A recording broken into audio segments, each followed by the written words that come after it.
1 Coríntios, capítulo 3, versículo 11 ao 15. Quem achou, diga amém.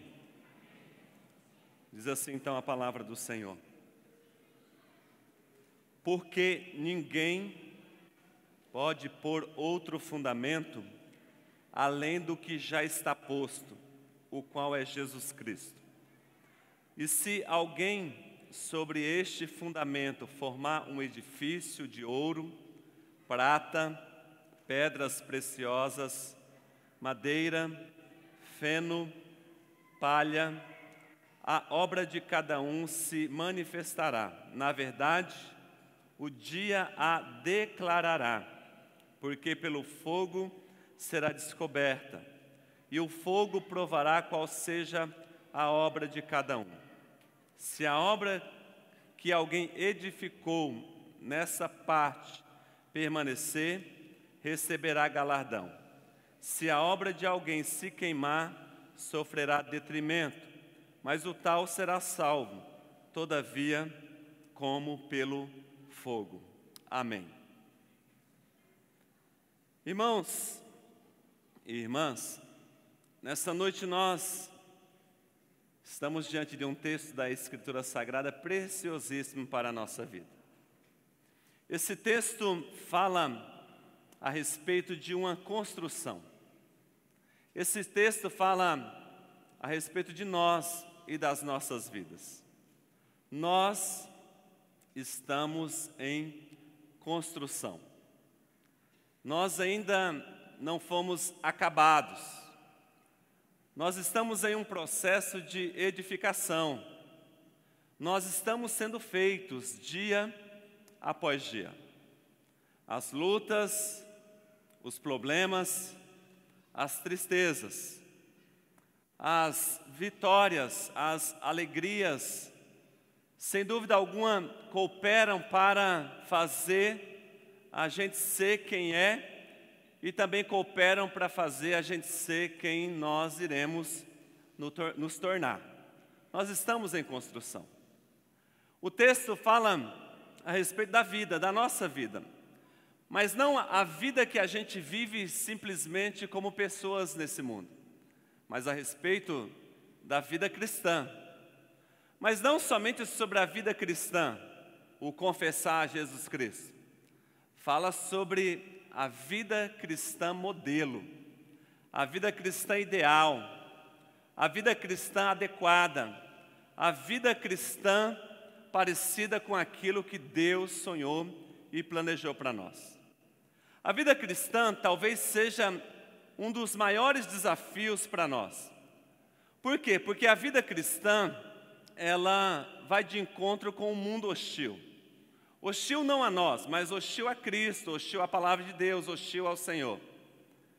A vida cristã ela é um desafio porque ela vai na contramão do pecado. A vida cristã ela é um desafio porque nós enfrentamos a oposição espiritual do diabo. A vida cristã é um desafio porque para que a gente viva uma vida cristã modelo, nós precisamos subjugar a carne. E aí eu me lembro de um texto de Lucas, capítulo 14, versículo 28, que diz assim: qual de vocês, se quiser construir, primeiro não se assenta e calcula o preço, para ver se tem dinheiro suficiente para completá-la? Pois se lançar o alicerce e não for capaz de terminá-la, todos os que a virem rirão dele. Na verdade, o alerta de Jesus Cristo aqui no texto de Lucas é basicamente o seguinte: nós precisamos calcular o preço do desafio que é viver uma vida cristã modelo. O texto diz que se a gente não completar a carreira direito, a construção direito, nós iremos ser motivos de zombação e de sarro das pessoas. As pessoas irão rir de nós. E nós não queremos que as pessoas riem de nós. Nós não queremos muito menos que o diabo ria de nós. Nós queremos começar a construção e edificação da vida cristã em nossa vida e terminá-la. Eu quero. Alguém mais quer assim também? Amém? Nós queremos. E aí, a partir desse texto de 1 Coríntios, capítulo 3, versículo 11 em diante, o apóstolo Paulo está dizendo que há uma construção sendo feita, há uma edificação a ser levantada. Ele diz que a gente é quem vai construindo, dia após dia, a nossa vida cristã sobre o fundamento que já foi falado, que é Jesus Cristo. A vida cristã, ela precisa ter uma base. E a base, primeiramente, é o caráter. Nós podemos ter talentos, nós podemos receber treinamento, nós podemos ter experiência, nós podemos ter reputação, nós podemos ter personalidade, mas se a gente não tiver caráter, não vale de nada. A base da vida cristã modelo é o caráter. Caráter é o que você é quando ninguém está vendo. Caráter é o que você faz quando ninguém humano está por perto. Há duas palavras importantes que a gente tem que diferenciar e se habituar com elas. Uma é reputação, a outra é caráter. Reputação, ela é diferente de caráter. Reputação é o que as pessoas pensam e falam de você. Caráter é o que Deus sabe que você é. As pessoas podem estar pensando e falando mal de você, mas não é o que você é. As pessoas podem estar pensando e falando bem de você, mas não é o que você é. Porque aquilo que as pessoas pensam e falam a teu respeito, isso é a reputação, é a maneira que elas te enxergam. Caráter é a maneira que Deus te enxerga e Deus te vê. Caráter não vem pronto. Caráter não se compra. O caráter ele se constrói dia após dia na presença de Deus, quando a gente teme unicamente ao Senhor. Quando a gente procura agradá-lo acima de todas as coisas, independentemente dos que as pessoas sintam, dos que as pessoas pensem ou do que as pessoas fazem, você olha para o autor e consumador da tua fé e pede: Jesus, trabalhe no meu caráter. Trabalhe em mim, Senhor. Gente que tem caráter tem compromisso, amém? Primeiramente com Deus. Compromisso é a palavra que você empenha. Compromisso é o gesto de apoio que você dá. Compromisso é o sentimento de dever e atitude de responsabilidade perante alguma situação ou alguém ou alguma coisa. Gente de caráter tem compromisso. Gente de caráter tem também comprometimento. Ou seja, comprometimento é você colocar o teu coração naquilo que você está fazendo, dando sempre o melhor de você, seja no trabalho, seja na igreja, seja em qualquer setor da sociedade. Você dá o seu melhor, seja no teu comprometimento com Deus e com a palavra. Gente de caráter tem ética, que é a questão do bom costume, de viver uma vida com um costume superior. É gente que tem princípio universal, é gente que tem ações que acreditam, gente que não muda independentemente de onde esteja. Gente de caráter evidencia o fruto do Espírito narrado em Gálatas capítulo 5, 22 e 23, que é amor, alegria, paz, paciência, bondade, amabilidade, fidelidade, mansidão e domínio próprio. Gente de caráter. Quem quer ter uma vida cristã modelo, tem caráter. Segundo lugar, quem quer ter uma vida cristã modelo, entende que a natureza dessa vida cristã está relacionada ao serviço. A Bíblia diz no livro de João, capítulo 12, versículo 26, se alguém me serve, siga-me, e onde eu estiver, ali estará também o meu servo, e se alguém me servir, meu Pai o honrará. Aleluia. Irmãos, nós estamos aqui para servir. As pessoas, elas vão se lembrar de nossas gentilezas muito mais e muito tempo depois de nossas palavras. elas vão se lembrar de nossas gentilezas muito mais do que os nossos ensinamentos e os nossos conselhos. Nós, como cristãos modelo, temos que servir, temos que ser servo. Servo é alguém que tem um dom. A Bíblia diz em 1 Pedro, capítulo 4, versículo 10, servi uns aos outros conforme o dom que cada um recebeu. Você se torna servo quando você descobre o dom que você tem. Algumas pessoas pensam que servir é uma posição de inferioridade. Não é. Servidão é, cada um possui um dom natural e oferece esse dom para o próximo.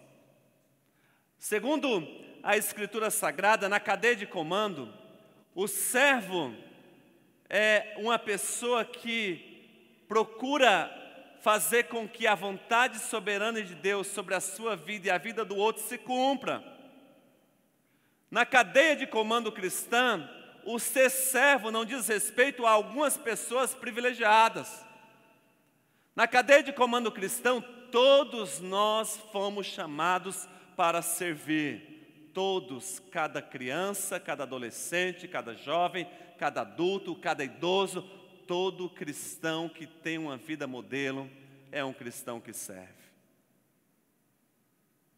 Logicamente, nós entendemos que ter os outros servindo aparentemente nos torna grande, mas Jesus disse, se você quiser ser grande, você deve servir. Mateus capítulo 20, versículo 26.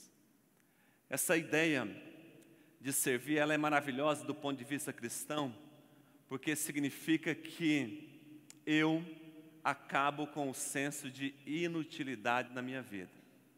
Porque quando eu decido servir, eu passo a ser útil.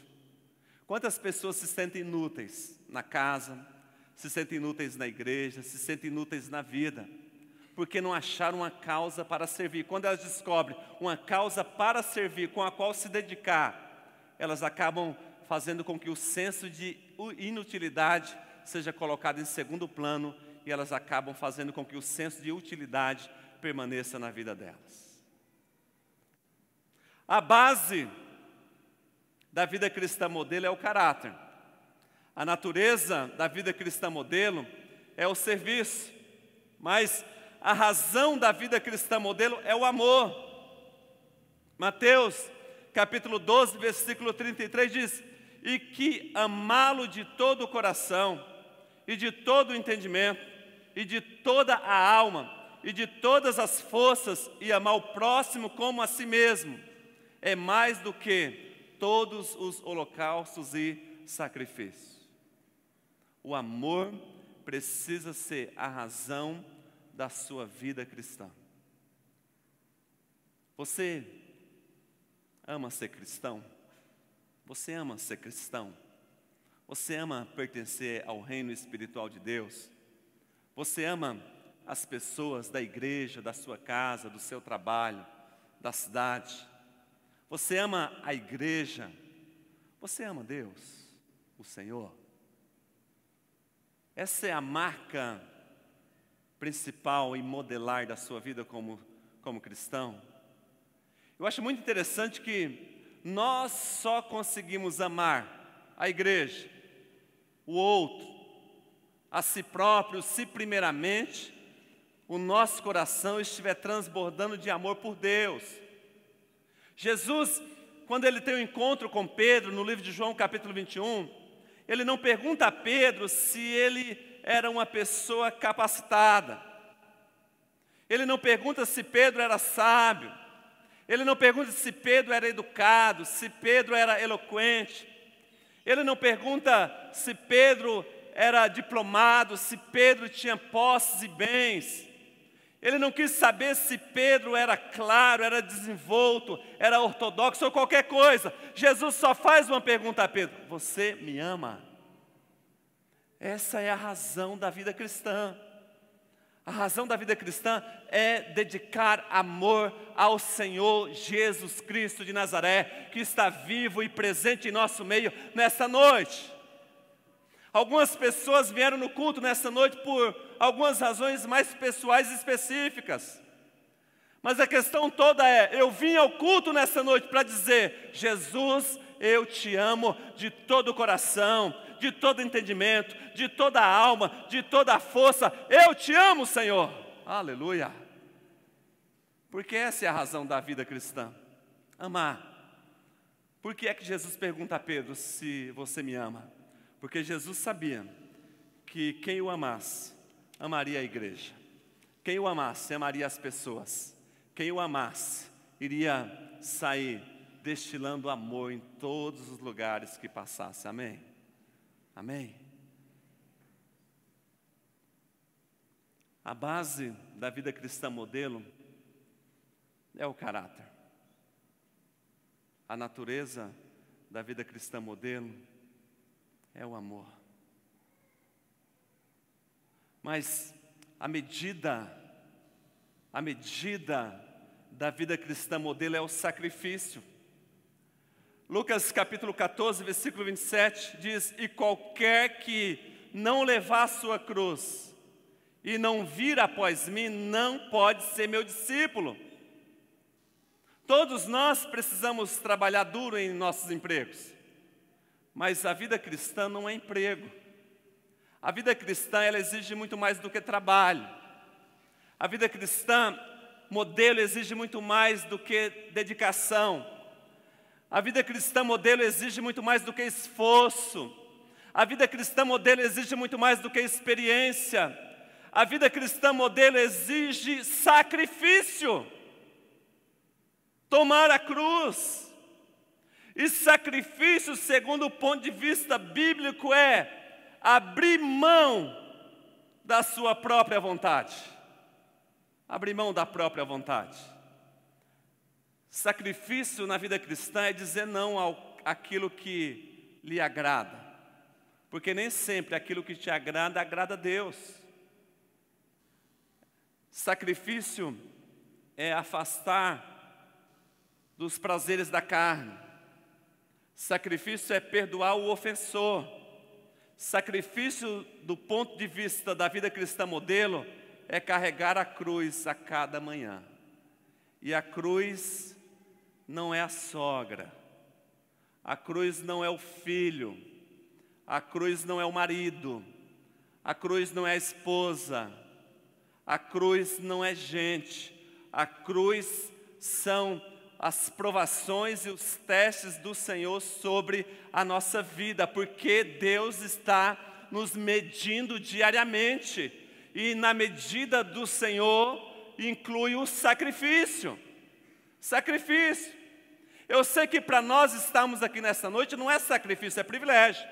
Lemos a Escritura Sagrada, não é sacrifício, é privilégio.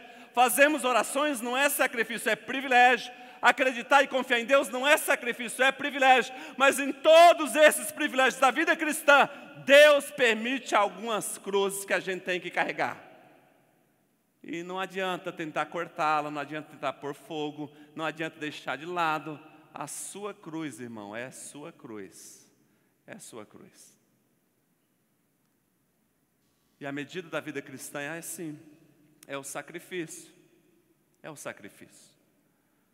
Mas, segundo esse texto do apóstolo Paulo, eu percebo também que a vida cristã modelo tem um propósito. E o propósito da vida cristã é a glória de Deus. Aleluia. O próprio apóstolo Paulo, no livro de 1 Coríntios, capítulo 10, versículo 31. Portanto, quer comais, quer bebais, ou façais qualquer outra coisa, fazei tudo para a glória de Deus. Aleluia. O propósito da vida é glorificar a Deus. O propósito de vir aos cultos é glorificar a Deus. De trabalhar na igreja é glorificar a Deus. Nós queremos edificar e glorificar o nosso nome ou o nome de Deus. Quando as pessoas olham para a sua vida, para o seu trabalho, para os seus feitos e realizações, elas glorificam a você ou elas glorificam o Deus que está em você e o Deus que fez através de você?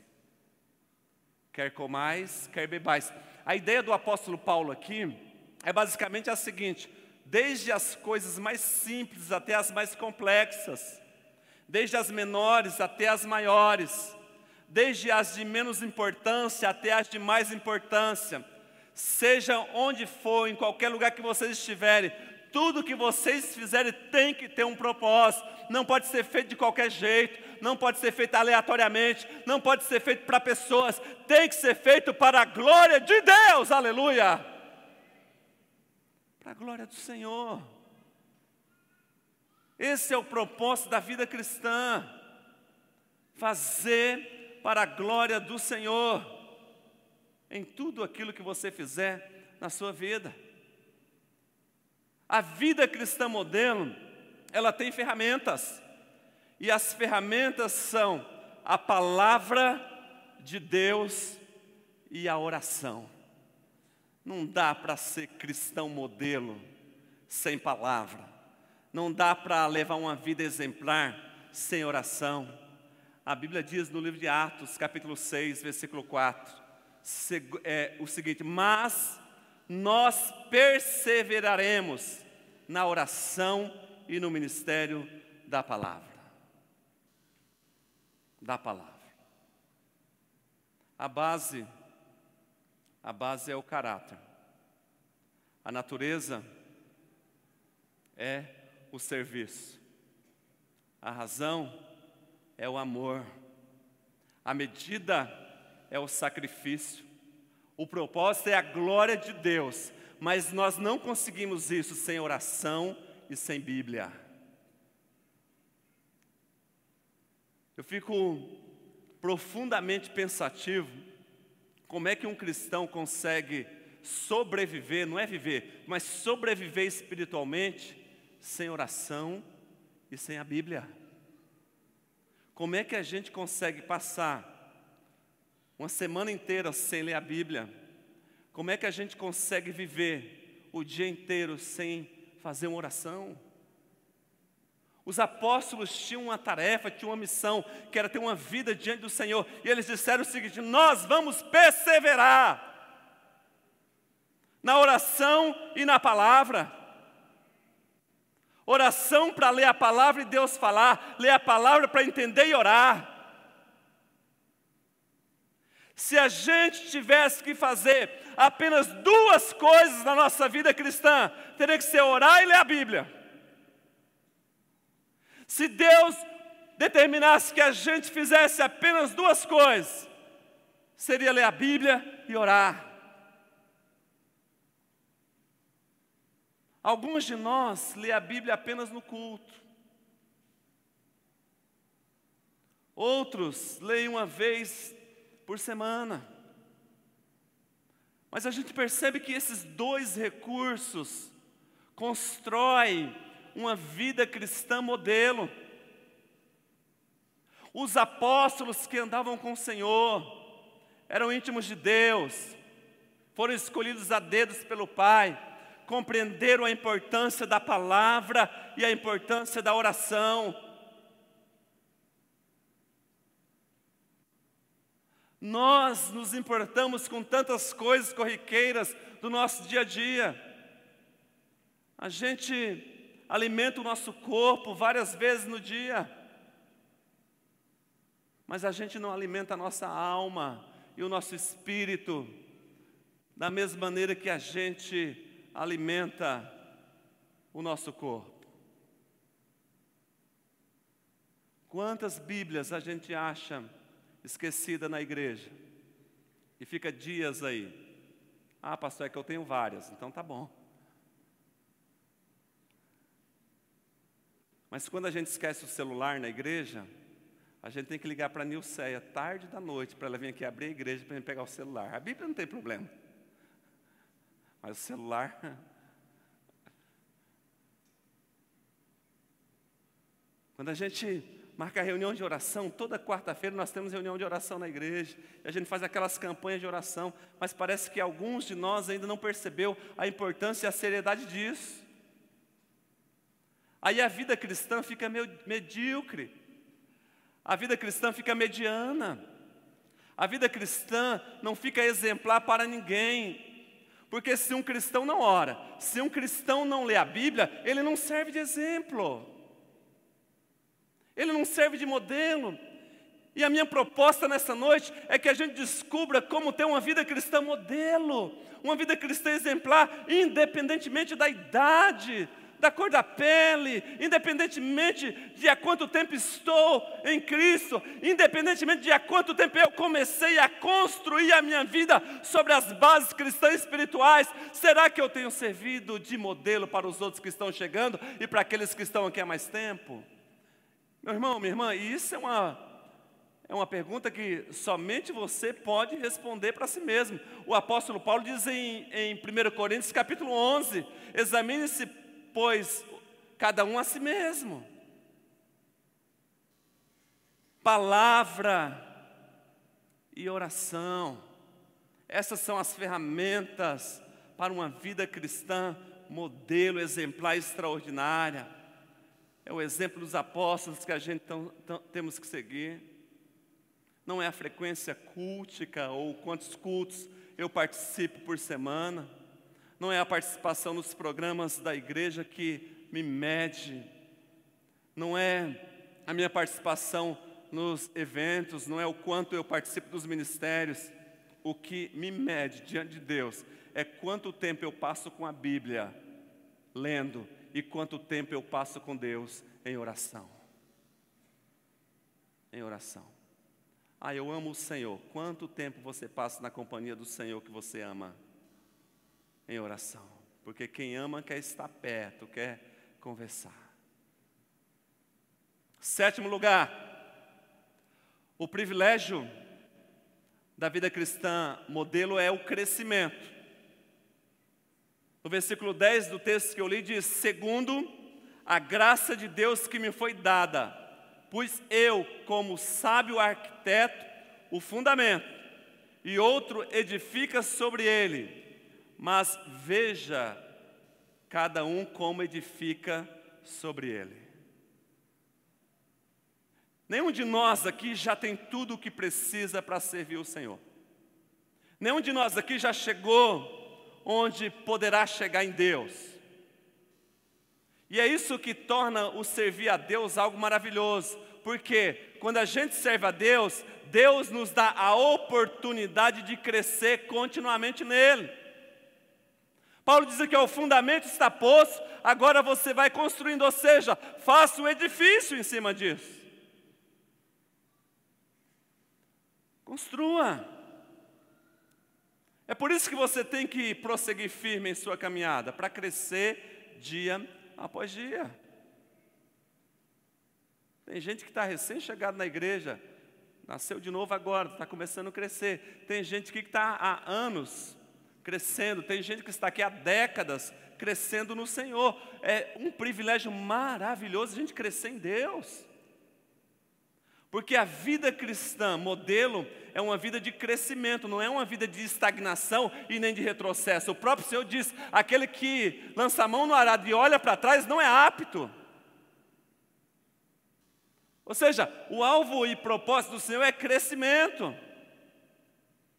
Quem não cresce tem algum problema. Um corpo que não cresce, pode ser que tenha alguma enfermidade que precise ser tratada para o crescimento normal acontecer. Crescimento. E Paulo diz: construam. O que Paulo está dizendo é o seguinte: não fiquem com o seu olhar fixo nas suas fraquezas e nas suas falhas. Não foque naquilo que deu errado, porque até aquilo que deu errado serve de lição para a construção de sua vida cristã. Ou seja, eu fui por esse caminho, não deu muito certo.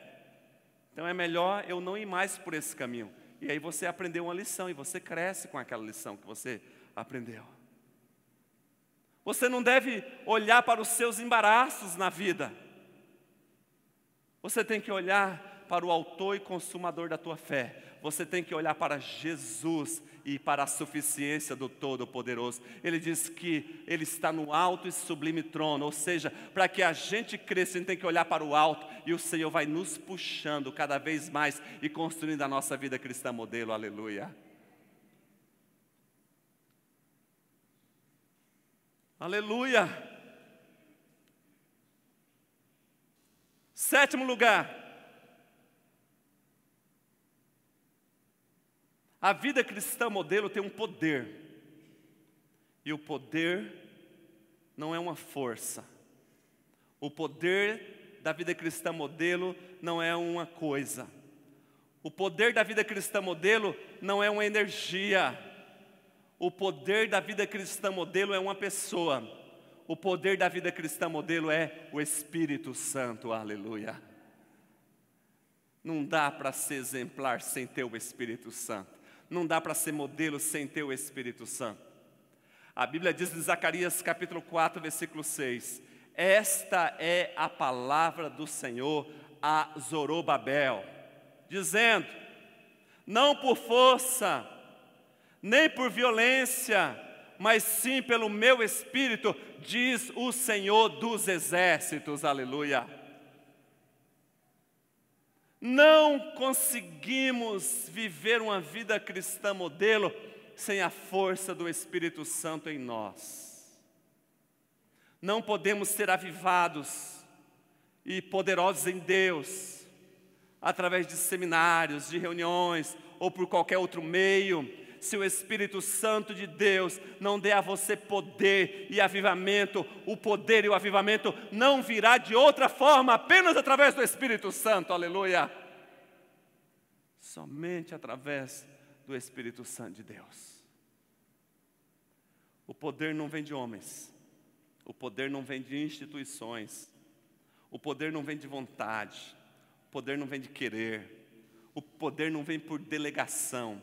O poder vem do Espírito Santo de Deus que está aqui nesta noite, aleluia. É o Espírito Santo. Jesus nos ensina a respeito disso. E a minha pergunta é, o que você está fazendo como cristão e para se parecer com um cristão? Isso que você está fazendo é na tua força ou é na força de quem? É na sua dependência ou é na dependência do Espírito Santo? O próprio Jesus em Lucas, capítulo 4, versículo 18 e 19 diz, o Espírito do Senhor é sobre mim, pois que me ungiu para evangelizar os pobres, enviou-me a curar os quebrantados de coração, a pregar liberdade aos cativos e restauração de vista aos cegos, a pôr em liberdade os oprimidos e anunciar o ano aceitável do Senhor. Jesus entendia que ele precisava de um poder enquanto homem aqui na terra. E esse poder vem do Espírito Santo. Ele diz, o Espírito do Senhor está sobre mim. Pastor, será que eu tenho o Espírito Santo? Quando você tem o Espírito Santo, você sabe. Jesus sabia, Jesus, o Espírito do Senhor está sobre mim. Jesus não disse, olha, eu imagino que o Espírito esteja sobre mim. Jesus não disse, eu gostaria que o Espírito estivesse sobre mim. Jesus não disse, quem sabe um dia o Espírito vem sobre mim. Jesus disse, o Espírito do Senhor está sobre mim, aleluia.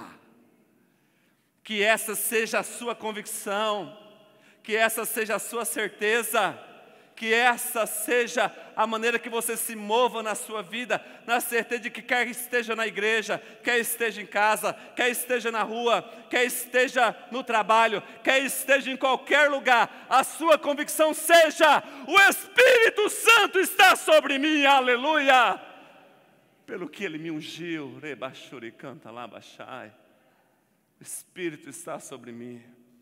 Independentemente de como você entrou aqui nessa noite, tem gente que entrou com uma opressão sobre si, tem gente que entrou com um peso sobre si, tem gente que entrou com uma decepção sobre si, tem gente que entrou com um desânimo sobre si, tem gente que entrou com o peso do pecado sobre si, mas nessa noite que todas essas coisas fiquem no altar do Senhor e você saia daqui com o Espírito Santo sobre a tua cabeça, sobre o teu coração, aleluia. O Espírito Santo, nessa certeza, nessa convicção. Vida cristã modelo não é na base da força. Vida cristã modelo não é na base da imposição. Irmão, irmã, eu posso cobrar você todo santo dia. Seja santo, seja santo, seja santo. Eu não tenho poder de fazer essa santificação na tua vida, mas eu conheço alguém que está aqui nessa noite, que tem um nome, santidade, que é o Espírito Santo, que pode te santificar também, aleluia. Santificar a tua vida total e completamente. Espírito Santo, é isso que você precisa na sua vida. Ah, pastor, eu pensava que eu precisava de dinheiro. Dinheiro é importante. Eu pensei que eu precisava de fama, de sucesso, ou coisas do mundo parecidas com isso. Mas ouça alguém que está servindo a Deus há 22 anos. Ouça, quero dizer para você o seguinte: o Espírito Santo de Deus é tudo o que você precisa, aleluia. É dele que você precisa, na tua vida, na tua casa, na tua família, para te dar direção, recanta lá baixaia, para te dar inspiração, para cuidar de você, para te consolar, para te sustentar, para te fortalecer, para te ajudar, para tomar você e carregar nos braços. O Espírito Santo é o teu amigo maravilhoso. É dele que você precisa. É dele que você precisa.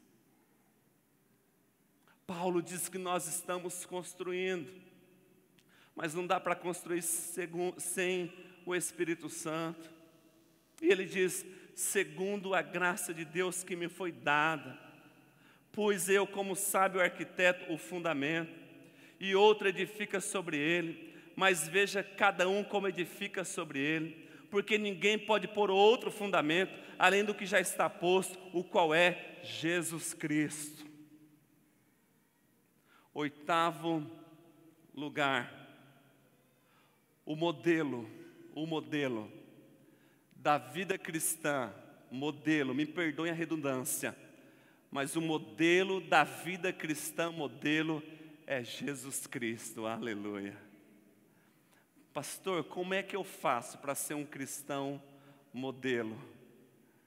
Se pareça com Jesus.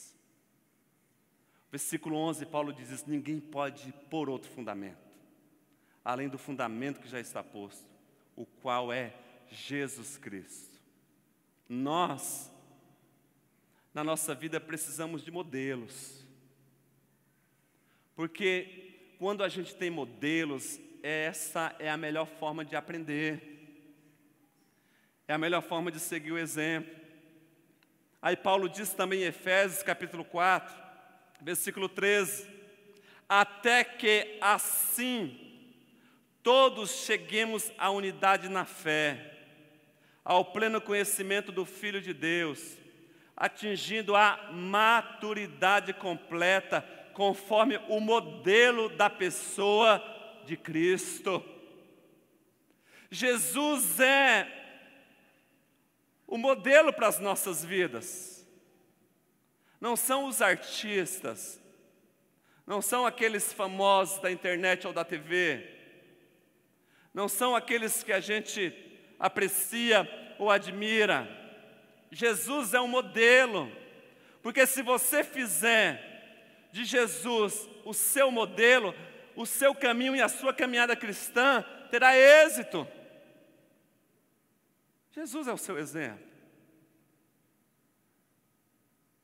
Os nossos jovens fazem um acampamento e o título é o OQJF, o que Jesus faria. Imagine por um instante se Jesus fosse você, se Jesus servisse nessa igreja na função que você serve, como seria? Imagine se Jesus fosse você no teu trabalho, como é que seria?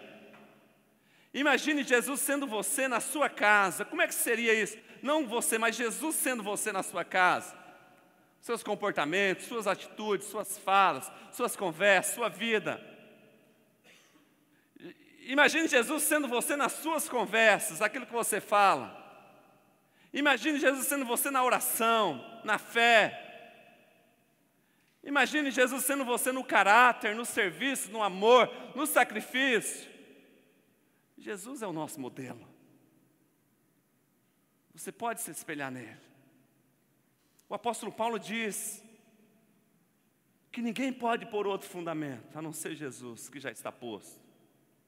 E ele diz assim: aí vocês precisam construir.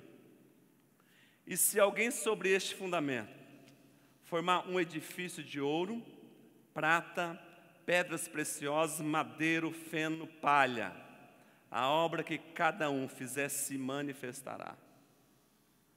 Amados, a partir desse texto da Escritura Sagrada eu tenho a seguinte compreensão: caráter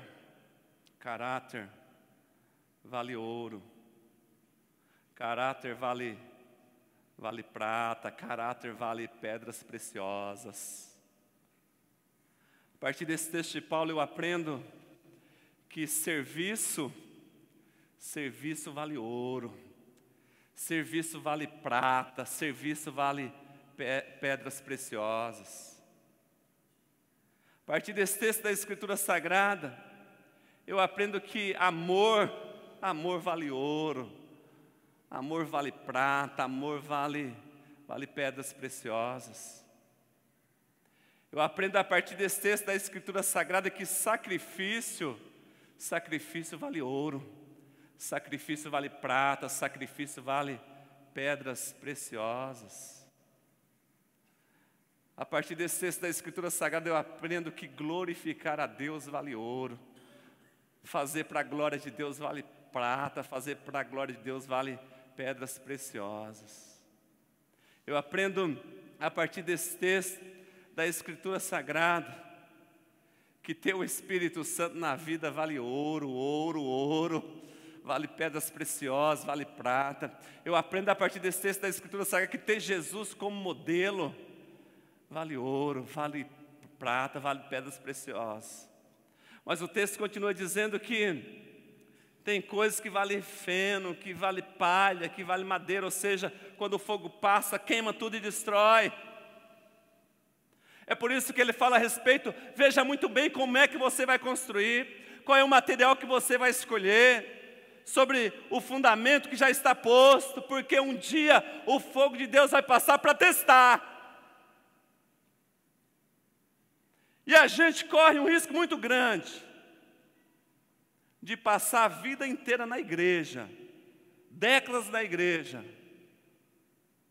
e quando o fogo de Deus passar para testar aquilo que a gente está construindo, valer palha, valer feno, valer madeira, e o fogo queimar e não servir para nada, e a gente perder décadas da vida na igreja, no sentido de obra, de trabalho, de serviço, porque a gente não faz para glorificar Deus, a gente não faz com um bom caráter, a gente não faz com amor, a gente não faz com sacrifício, a gente não faz para a glória de Deus, a gente não está disposto a fazer segundo os padrões da Escritura Sagrada, a gente vai fazendo por fazer.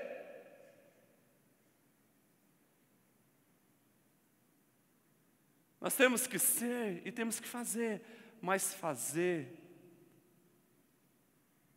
do jeito de Deus. Não é do meu jeito, nem do seu.